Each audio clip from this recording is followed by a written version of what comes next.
Comment l'arme la plus redoutable de son temps a-t-elle pu perdre la guerre? Sur le papier, le char Tigre allemand était une forteresse mobile, une merveille d'ingénierie capable de détruire n'importe quel blindé allié à des kilomètres de distance, avant même que celui-ci ne soit à portée de tir. Sa conception était le fruit d'une logique implacable. Une puissance de feu supérieure et un blindage impénétrable garantissaient la victoire.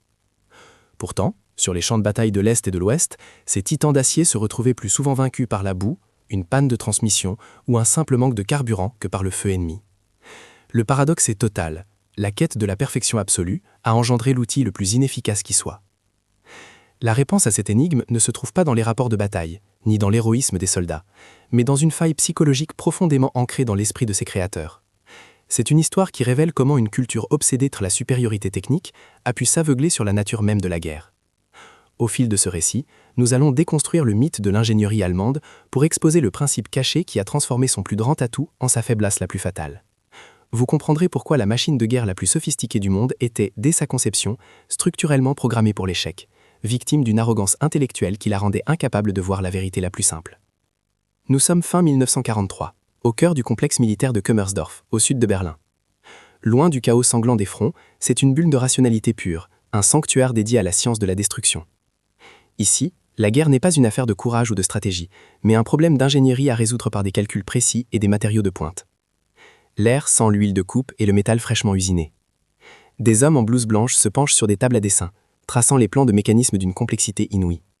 Chaque jour, ils repoussent les limites de la technologie, convaincus que la victoire se dessine dans la précision d'un roulement à billes ou la dureté d'une plaque de blindage. Au sein de ce système, une doctrine règne en maître absolu. Qualitate uber quantitate. La qualité prime sur la quantité. Cette croyance n'est pas un simple slogan, c'est un dogme quasi religieux qui imprègne chaque décision. Pour les ingénieurs de Kummersdorf, la complexité est la manifestation tangible de la supériorité. Une transmission comptant des centaines de pièces délicates est intrinsèquement meilleure qu'un mécanisme simple et robuste. Un moteur surpuissant, mais fragile et difficile à entretenir, est préféré à une solution plus fiable, mais moins performante sur le papier. Ils ne construisent pas des armes, ils sculptent des œuvres d'armes mécaniques, des symboles de leur génie, sans se demander si ces chefs-d'œuvre peuvent réellement fonctionner dans l'enfer d'un champ de bataille. Cette philosophie se traduit par des protocoles d'une rigidité extrême. Chaque composant, jusqu'au plus petit boulon, doit passer une série de tests de performance draconiens. Toute modification, même mineure, visant à simplifier la production ou la maintenance, est perçue comme un compromis inacceptable, une hérésie. Proposer une telle chose, c'est s'exposer au mépris de ses pairs, être qualifié de défaitiste ou d'incompétent. La pression sociale est immense. La véritable intelligence se mesure à la capacité de maîtriser la complexité, non de l'éliminer. Le système ne récompense pas l'efficacité, il récompense l'ingéniosité, même lorsque celle-ci devient un obstacle stratégique majeur. La carrière d'un ingénieur dépend de la sophistication de ses créations, pas de leur utilité réelle. Pendant ce temps, des rapports alarmants commencent à filtrer depuis le front. Des unités de chars Panther, flambant neufs, tombent en panne avant même d'atteindre leur première zone de combat. Des Tigres sont abandonnés, intacts, car une simple réparation qui prendrait des heures sur un char américain demande des jours d'intervention par une équipe d'experts et un équipement spécialisé. Mais le système de Kummersdorf est imperméable à cette réalité. Sa logique interne est conçue pour réinterpréter l'échec. Une panne de transmission n'est pas la preuve d'une conception trop complexe, mais le signe que les tolérances d'usinage doivent être encore plus strictes. L'échec sur le terrain ne remet jamais en cause la doctrine, il ne fait que renforcer l'exigence de perfection. La véritable guerre ne se joue donc pas dans les plaines de Russie, mais dans les bureaux d'études immaculés de Kummersdorf. L'ennemi le plus dangereux n'est pas le T-34 soviétique, produit en masse et d'une simplicité redoutable, mais un aveuglement collectif, une arrogance technique qui empêche de voir la vérité. Cette histoire n'est pas celle d'une défaite militaire, mais celle d'un échec intellectuel. Elle démontre comment la poursuite obsessionnelle d'un idéal de perfection, déconnecté de la réalité, peut conduire une nation entière à sa perte. Le véritable adversaire se cachait dans la définition même du mot meilleur, un pied sémantique qui a transformé le plus grand génie industriel de son temps en l'architecte de sa propre destruction. Fin 1943. Au sud de Berlin, le complexe militaire de Kummersdorf opère comme une réalité parallèle, une bulle hermétique au chaos qui dévaste l'Europe.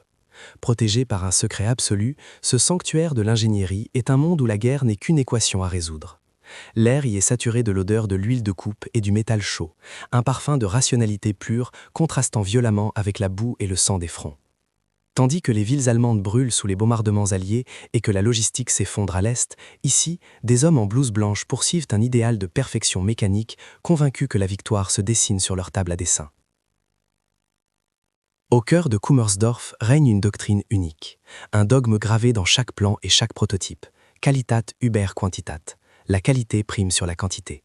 Ce n'est pas une simple préférence, mais le fondement d'une méritocratie d'ingénieurs où la complexité est la mesure ultime de l'intelligence. Une transmission comptant 1000 pièces délicates est jugée intrinsèquement supérieure à un mécanisme simple et robuste. Les journées sont un rituel de calcul infini et de tests poussés à l'extrême, visant à atteindre des spécifications théoriques parfaites. Les pannes rapportées du front ne sont jamais perçues comme un défaut de conception, mais comme une preuve que la quête de précision doit être encore plus acharnée, encore plus absolue. Ce système est cimenté par une structure formelle implacable. Le Heereswaffenamt, l'agence de l'armement, dicte des spécifications techniques qui ont force de loi. Chaque composant, du plus petit roulement au canon principal, doit subir une batterie de tests balistiques et d'endurance d'une rigueur extrême. Toute proposition de modification visant à simplifier un design pour accélérer la production est systématiquement rejetée si elle implique la moindre réduction, même infime, de la performance théorique maximale. Il est officiellement interdit de compromettre la perfection. La hiérarchie militaire valide cette logique, transformant les ingénieurs en gardiens d'un temple dont les dogmes ne peuvent être remis en question sous peine d'être accusés de sabotage stratégique. Au-delà des règles écrites, une culture opérationnelle invisible exerce une pression encore plus forte. Un mépris instinctif est cultivé envers les solutions techniques de l'ennemi, qualifiées de primitives ou de brutes, notamment la production de masse américaine. Dans les couloirs de Kummersdorf, un ingénieur ne se forge pas une réputation sur l'efficacité de ses créations, mais sur leur sophistication. Le doute est perçu comme une faiblesse intellectuelle, un manque de vision. Remettre en question la pertinence d'une transmission trop complexe équivaut à un suicide professionnel. L'individu est immédiatement marginalisé, étiqueté comme défaitiste et muté sur des projets sans avenir. La véritable intelligence, selon ce code tacite, consiste à maîtriser la complexité, jamais à l'éliminer. Le pouvoir réel n'appartient pas à un seul homme, mais à une alliance de fait entre le haut commandement militaire et l'élite des ingénieurs du ministère de l'Armement. Ces technocrates contrôlent les budgets, définissent les priorités et valident les projets, créant un écosystème fermé. Ils sont soutenus par les grands conglomérats industriels comme Krupp et Henschel, qui tirent d'immenses profits de cette culture de la complexité coûteuse. Ce pouvoir est maintenu par un contrôle strict de l'information. Les rapports de performance mettent en avant les succès en duel des chars Tigre, occultant systématiquement leurs faiblesses logistiques. Le prestige immense associé à la technologie allemande achève de rendre ce système inattaquable, car il incarne l'idée même du génie national. Le système est ainsi en parfait équilibre interne, toutes ses composantes, militaires, industrielles et politiques, étant alignées sur le même paradigme. Il n'existe aucune faction interne prônant une approche alternative, comme la simplicité ou la production de masse à l'américaine. Les échecs sur le terrain, comme les pannes récurrentes, sont universellement interprétés comme des problèmes temporaires qui seront résolus par une ingénierie encore plus parfaite, un Tigre 2 ou un Panther 2. Personne ne considère que la doctrine elle-même pourrait être erronée. Cette cohérence idéologique totale, renforcée par les succès initiaux du Blitzkrieg, rend le système apparemment invincible. Il est incapable de se remettre en question, car il ne peut même pas concevoir une autre réalité. Pourtant, sous cette façade de solidité monolithique, des fragilités invisibles rangent les fondements du système. La plus dangereuse est un postulat fondamental jamais remis en question, l'idée que la guerre se gagne par des duels d'équipements supérieurs, et non par la logistique, la résilience et la capacité à maintenir une force opérationnelle sur la durée. Toute la machine industrielle allemande est optimisée pour produire la meilleure arme de duel possible, avitant capable de détruire n'importe quel adversaire en un contre un. Mais la guerre n'est pas une série de duels chevaleresques, c'est une épreuve d'endurance industrielle et logistique, une réalité que l'obsession pour la performance unitaire empêche totalement de voir. Cette cécité est aggravée par une arrogance collective, un racisme technique qui empêche toute analyse sérieuse de la stratégie ennemie.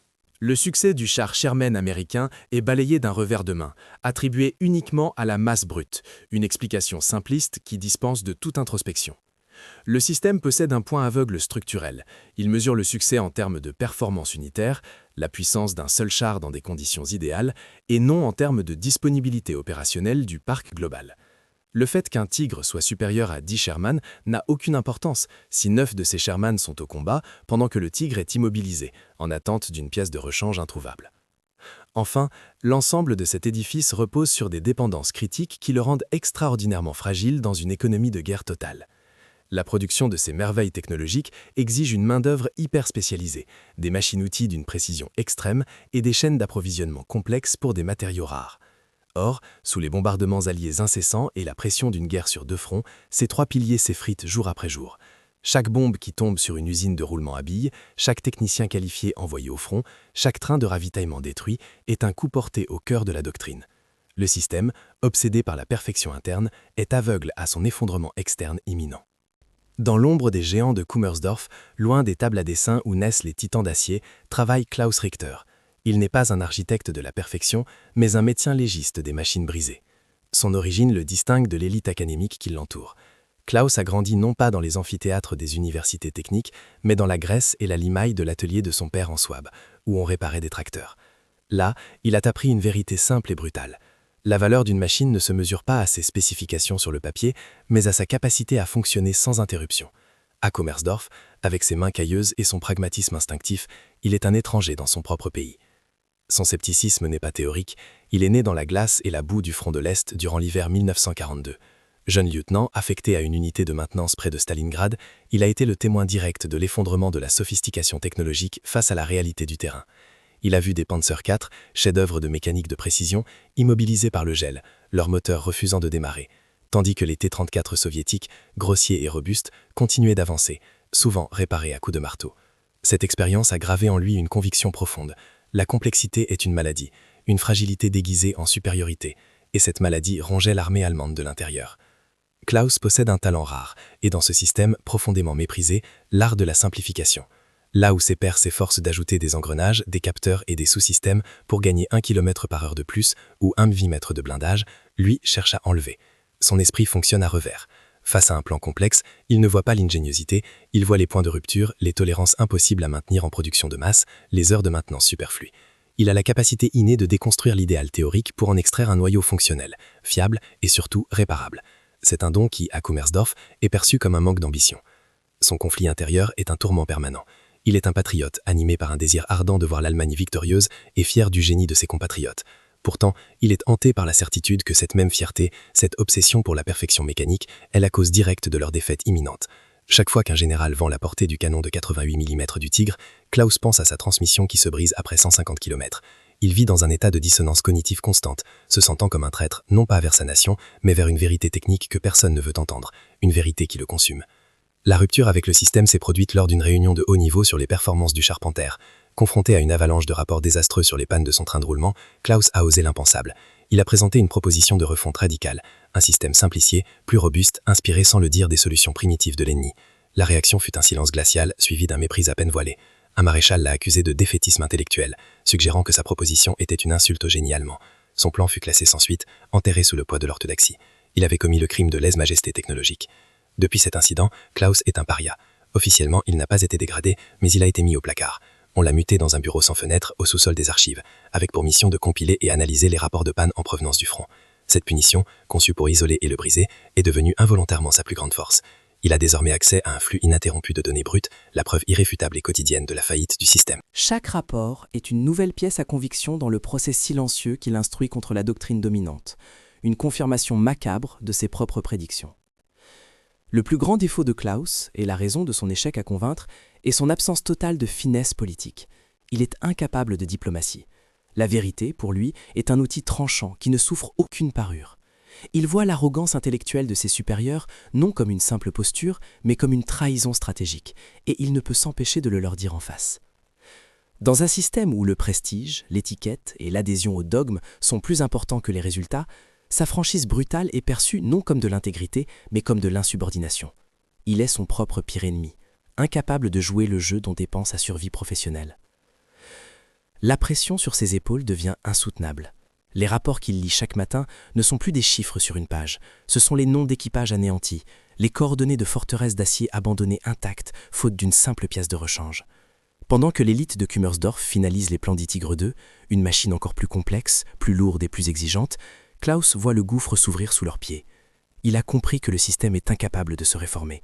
Il ne peut être sauvé, il doit être court-circuité. La conviction s'ancre en lui qu'une action radicale est nécessaire, même si elle doit le détruire. Le déclic survient sous la forme d'un simple rapport de maintenance, un document froid et impersonnel qui atterrit sur son bureau. Il ne s'agit pas des pannes habituelles, isolées et prévisibles. Ce rapport détaille la perte quasi totale d'une division Panzer d'élite, la Panzerlehr, avant même qu'elle n'atteigne le front de Normandie. Des dizaines de charpenters, flambant neufs, abandonnés le long des routes, non pas détruits par le feu ennemi, mais vaincus par leur propre transmission. Leurs systèmes de roulement, trop complexes, se sont désintégrés sous le poids de la machine. Pour Klaus, ces chiffres ne sont pas des statistiques, ce sont les spectres d'une armée fantôme, anéantie par l'arrogance de ses propres créateurs. Poussé par un sentiment d'urgence, Klaus travaille sans relâche pendant 3 jours et 3 nuits. Il ne rédige pas une nouvelle proposition, mais une autopsie. Il compile des centaines de rapports de panne, les transformant en graphiques et en analyses statistiques d'une clarté brutale. Le document est une démonstration mathématique implacable. Chaque augmentation de la complexité technique se traduit par une chute exponentielle de la disponibilité opérationnelle sur le terrain. Il utilise la langue froide et objective du système pour prouver que sa logique est suicidaire. S'affranchissant de la chaîne de commandement, il envoie ce dossier directement au bureau du général Robert Guderian, l'inspecteur général des troupes blindées, espérant qu'un soldat pragmatique puisse entendre ce que les ingénieurs refusent de voir. La réponse du système ne vient pas du front, mais des couloirs feutrés du RS Waffenamt. Elle est immédiate et féroce. Klaus est convoqué devant un comité de hauts fonctionnaires. Son rapport est posé sur la table, qualifié de document défaitiste et d'insulte au génie allemand. Personne ne conteste ses données. On attaque ses intentions. On remet en question son patriotisme. La sentence tombe, sèche et sans appel. Un blâme officiel, une dégradation de son habilitation de sécurité et une interdiction formelle de poursuivre ses analyses non autorisées. Le message est d'une limpidité terrifiante. La vérité est une forme de trahison lorsque la doctrine exige le mensonge pour survivre. Le système ne se défend pas avec des arguments, mais avec des menaces. L'ostracisme s'installe comme un poison lent. Ses collègues, qui autrefois le saluaient d'un sein de tête respectueux, détournent désormais le regard. Son accès aux archives centrales est révoqué. On ne lui fournit plus que des résumés expurgés, vidés de toute substance critique.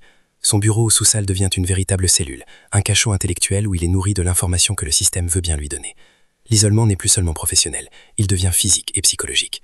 Il comprend alors que le système n'est pas simplement aveugle, il est doté d'un système immunitaire pathologique qui identifie la réalité comme un virus et déploie toutes ses ressources pour l'éliminer, avant qu'elle ne puisse l'infecter. Refusant d'abandonner, Klaus cherche une fissure dans la muraille idéologique. Il se souvient d'un contremaître de l'usine Henschel, un homme du nom de Schmidt, qui s'était plaint à voix basse des tolérances d'usinage criminelles exigées pour la transmission du tigre. Klaus organise une rencontre secrète dans une taverne ouvrière de Berlin, loin des oreilles indiscrètes de Kummersdorf. Il lui présente un plan audacieux. Si Schmidt peut fournir des données production brutes, prouvant l'impossibilité de maintenir une telle précision à grande échelle, ils auront une arme pour forcer le haut commandement à voir la réalité. Un instant, une lueur d'espoir s'allume dans les yeux fatigués du vieil homme, une étincelle de pragmatisme face à l'absurdité des ordres. L'espoir se brise en moins de 48 heures. Schmidt ne vient pas au second rendez-vous. À la place, Klaus trouve une note glissée sous sa porte, quelques mots griffonnés à la hâte. Ils savent, arrête tout. La peur a vaincu la raison. Coiffé entre son sens du devoir et l'instinct de survie, le contremaître a choisi de se protéger, probablement en dénonçant Klaus à ses supérieurs. L'isolement de Klaus est désormais total. Il a épuisé les voies officielles, les appels à la logique et les alliances clandestines. Il réalise que son véritable ennemi n'est pas un homme ou un bureau, mais le système lui-même, une structure cimentée par la peur, l'ambition et un déni collectif de la réalité. Un soir, alors qu'il quitte le complexe, il passe devant une salle de projection où l'on diffuse les actualités de la propagande. Sur l'écran, des images triomphales du nouveau Königstiger, le Tigre II, présenté comme l'arme absolue qui garantira la victoire finale. Autour de lui, il entend des ingénieurs s'extasier sur la sophistication de sa nouvelle transmission, une merveille de complexité mécanique. À cet instant précis, son conflit interne bascule. Sa frustration technique se mue en un profond dégoût moral. Il comprend que ces hommes ne sont pas seulement des ingénieurs aveuglés par leur propre génie, ils sont les complices actifs d'un mensonge qui envoie des milliers de soldats à la mort dans des forteresses d'acier magnifiques, mais structurellement conçues pour l'échec. Poussé par une rage froide, il commet l'irréparable. Utilisant ses anciennes connaissances des protocoles de sécurité, il s'introduit de nuit dans le centre de communication et accède à un terminal de haut niveau. Il ne cherche plus des rapports de panne, mais les directives qui les gèrent. Et il trouve la preuve. Un mémorandum chiffré émanant du ministère de l'Armement, ordonnant explicitement aux unités du front de reclassifier les défaillances de conception récurrentes en dommages de combat ou erreurs d'équipage. Ce n'est plus de l'arrogance ou de l'aveuglement, c'est une conspiration délibérée. Et une fraude organisée au plus haut niveau pour protéger des carrières et préserver un dogme, quel qu'en soit le coût humain. Cette découverte change tout. Le système ne peut plus être réformé de l'intérieur, il doit être brisé de l'extérieur. Une idée folle, un acte de sabotage ultime germe dans son esprit. Dans 2 semaines, une démonstration officielle du Königstiger doit avoir lieu à Kummersdorf, en présence de tout l'état-major. Un spectacle parfaitement chorégraphié sur un terrain d'essai idéal, conçu pour masquer les faiblesses chroniques du char. Klaus décide de transformer cette célébration en procès public. Son plan n'est pas de détruire la machine, mais de la neutraliser de la manière la plus humiliante et la plus révélatrice possible, provoquer la rupture exacte de sa transmission devant les yeux de ceux qui ont bâti leur pouvoir sur ce mensonge.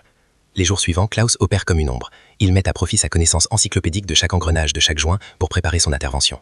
Il se procure une fine poudre de carburandum, un abrasif industriel indétectable à l'œil nu, mais fatal pour les roulements de haute précision. Il étudie les rondes des gardes, les protocoles de maintenance du prototype et les angles morts des caméras de surveillance. La veille de la démonstration, sous le couvert d'une nuit sans lune, il se glisse dans le hangar blindé. Le titan d'acier se dresse devant lui, silencieux et menaçant. Dans sa main, il tient la fiole contenant la poudre. Ce n'est plus un acte d'ingénierie, c'est un acte de haute trahison. Ou peut-être, le seul acte patriotique qui lui reste. Dans le silence glacial du hangar blindé, Klaus Richter se tenait devant le Königstiger, un monolithe d'acier de 70 tonnes baigné dans les faveurs lueurs des veilleuses. Dans sa main, la fiole de carburandum semblait peser 1 tonne, un concentré de trahison. Chaque fibre de son être, éduqué dans le culte de l'ingénierie allemande, hurlait à la profanation.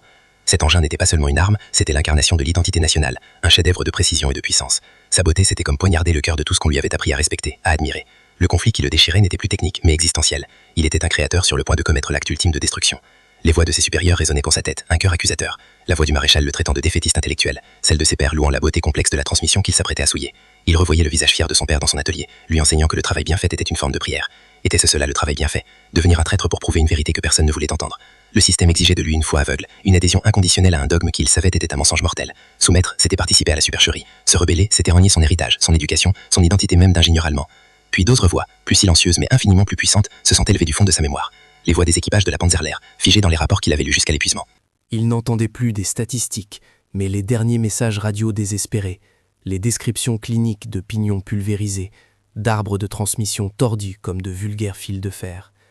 Il voyait les visages de ces jeunes hommes, sacrifiés non pas par le feu ennemi, mais par l'orgueil de concepteurs à des milliers de kilomètres du front. Sa loyauté ne pouvait plus aller à un idéal abstrait de supériorité technique, mais aux hommes de chair et de sang qui ont payé le prix ultime. Il devait choisir entre la machine et l'homme. La décision qui s'imposa à lui n'était plus un acte de sabotage, mais une intervention chirurgicale. Il comprit que le système était un organisme malade, incapable de reconnaître sa propre pathologie. On ne peut pas raisonner avec une tumeur, on l'excise. Tenter de convaincre par des rapports et des données n'avait servi à rien, car le système était conçu pour réinterpréter la réalité afin de préserver son dogme. La seule solution était un choc, une humiliation publique si spectaculaire qu'elle rendrait le déni impossible. Sa décision était donc contre-intuitive. Pour sauver l'arme blindée allemande, il devait la briser devant ses plus hauts dignitaires. Il n'allait pas détruire un char, il allait détruire une illusion.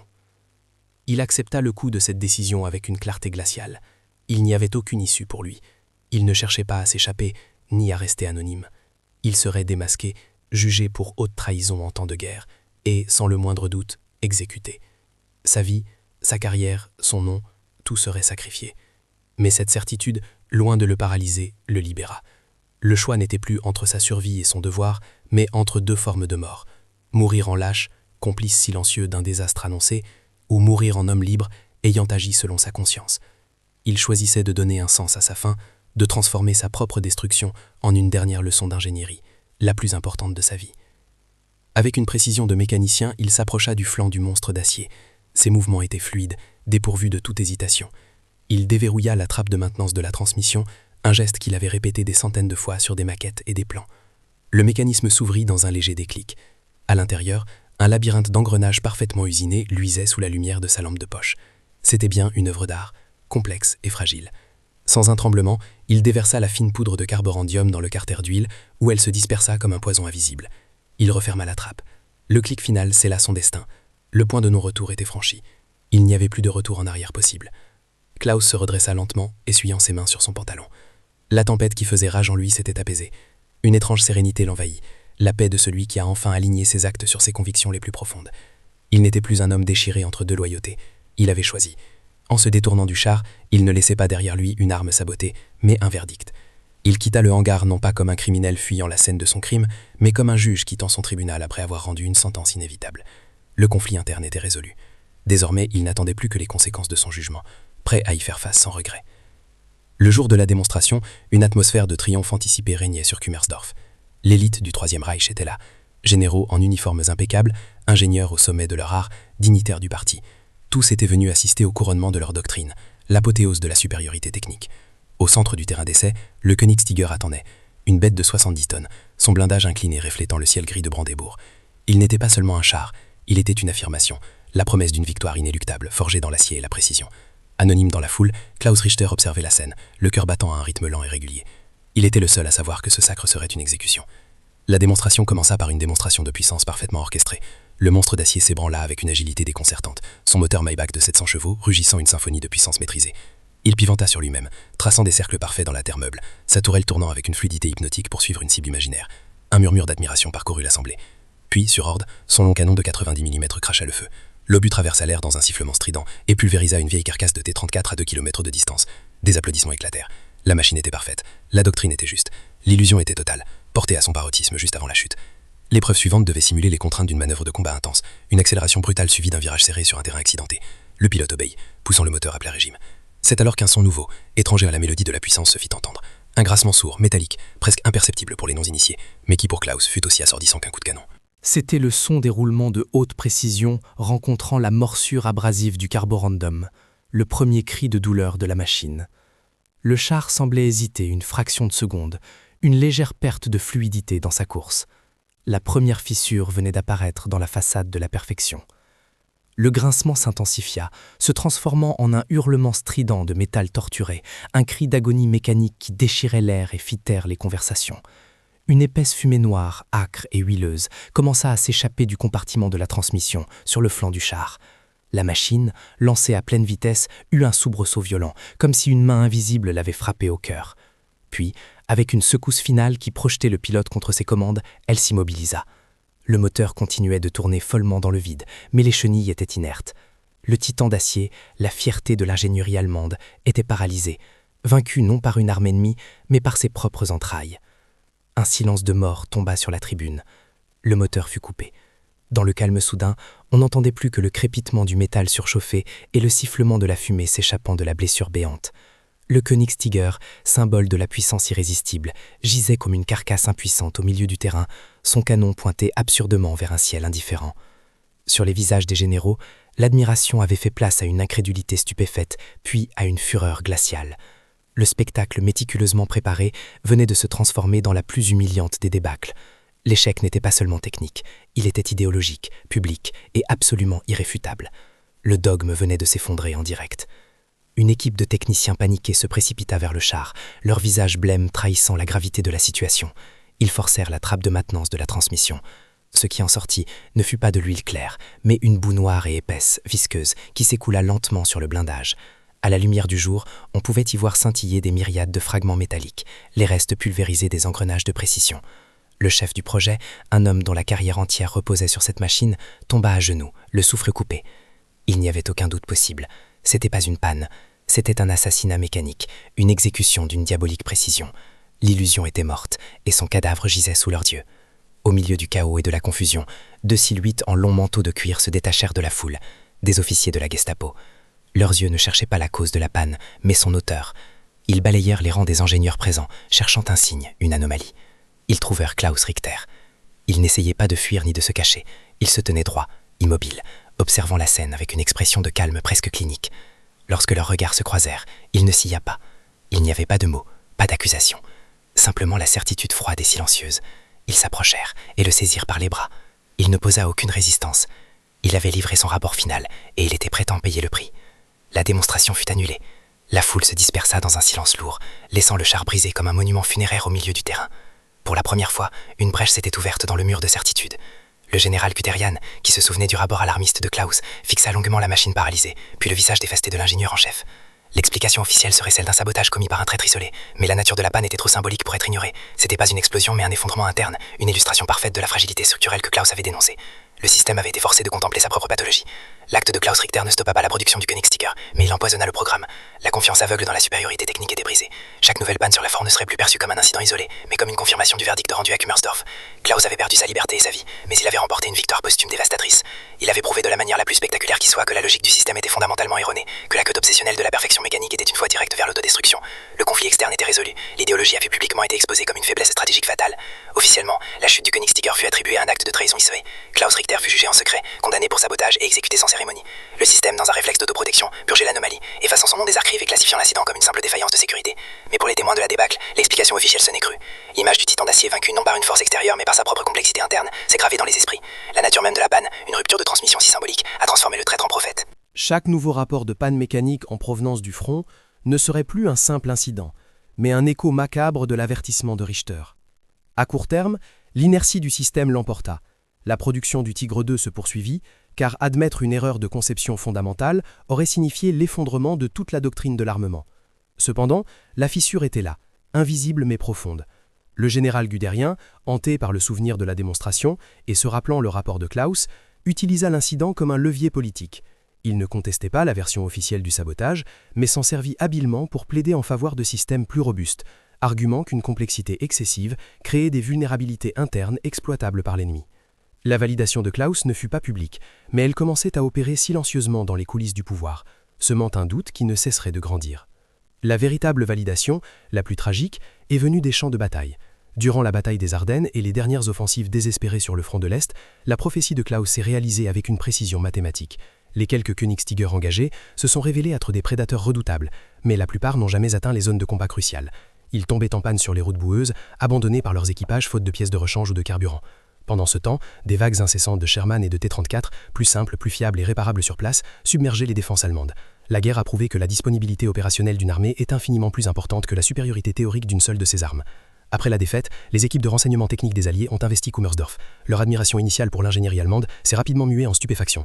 En analysant les plans, les données de production et les journaux de maintenance, ils ont découvert une culture de la complexité qu'ils ont qualifiée de pathologique. Le coût en heures de travail, la dépendance à des matériaux rares et la fragilité logistique des chars Tigre et Panthère leur semblaient être une forme de suicide industriel. Leur conclusion, consignée dans des rapports froids et objectifs, fut sans appel. Le génie technique allemand, aveuglé par son propre orgueil, était devenu l'architecte de sa propre défaite. Klaus Richter, le traître, avait eu raison depuis le début. Nous pouvons maintenant répondre au paradoxe initial. Comment l'arme la plus redoutable de son temps a-t-elle pu perdre la guerre? La réponse est qu'elle n'a jamais été conçue pour gagner une guerre, mais pour gagner un duel. Le char Tigre n'a pas été vaincu par les canons ennemis, mais par la philosophie qu'il a enfantée. Sa défaite était programmée dans ses plans, dans chaque tolérance d'usinage trop stricte, dans chaque engrenage superflé. L'histoire de Klaus Richter révèle que le véritable champ de bataille n'était pas dans les steppes russes, mais dans l'arrogance intellectuelle de ses concepteurs. La faille la plus fatale n'était pas dans son blindage, mais dans la psychologie d'un système qui a confondu la complexité avec la supériorité. L'histoire du char Tigre et de l'ingénieur qui a osé le briser est une leçon universelle sur le piège de la perfection. Elle démontre que dans n'importe quel système complexe, qu'il soit militaire, industriel ou même personnel, la poursuite obsessionnelle d'un idéal théorique mène inévitablement à une fragilité catastrophique face aux imprévus du monde réel. La véritable excellence ne réside pas dans la performance maximale d'un élément isolé, mais dans la résilience et la fiabilité de l'ensemble. La conception la plus intelligente n'est pas celle qui ajoute le plus de complexité pour résoudre un problème, mais celle qui parvient à l'objectif avec la simplicité la plus élégante. C'est le principe caché pour lequel Klaus Richter a sacrifié sa vie.